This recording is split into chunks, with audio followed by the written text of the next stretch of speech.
il 2021 lei lo vede con buoni auspici? 2021 io me lo auguro con buoni auspici, lo auguro a tutti noi con buoni auspici. Guardi, noi abbiamo deciso come giunta e quindi insomma di utilizzare una piccola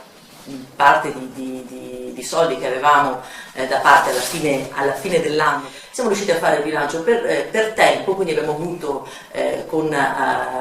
appunto delle piccole economie e proprio per questo motivo abbiamo pensato anche che chi aveva avuto un bambino in questo 2020 era sicuramente una persona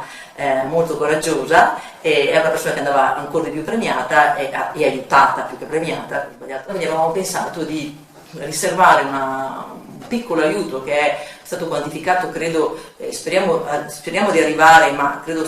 attualmente sono 250 euro a bambino, dovremmo arrivare a 300, però dobbiamo fare una piccola modifica, insomma, con quelli che abbiamo adesso sono come minimo 250 euro a bambino per tutti i piccoli che sono nati appunto e che continueranno, perché insomma abbiamo ancora un giorno insomma, a nascere in questo 2020. Chissà insomma che sia di aiuto e di sostegno a chi ha avuto comunque la gioia di avere un nuovo arrivato a casa.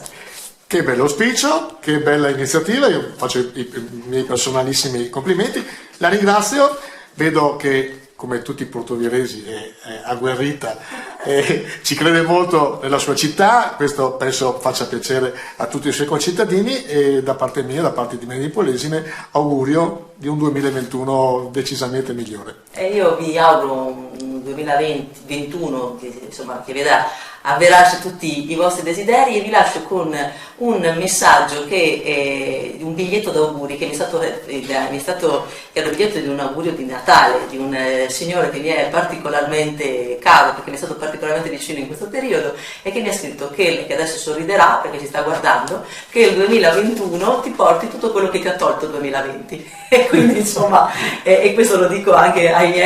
miei concittadini perché insomma che tutto quello che non ci è stato privato dal 2020, insomma nel 2021 ci arrivi con gli interessi, proprio perché siamo portoghesi e ci rilanciamo. Grazie a lei, buongiorno.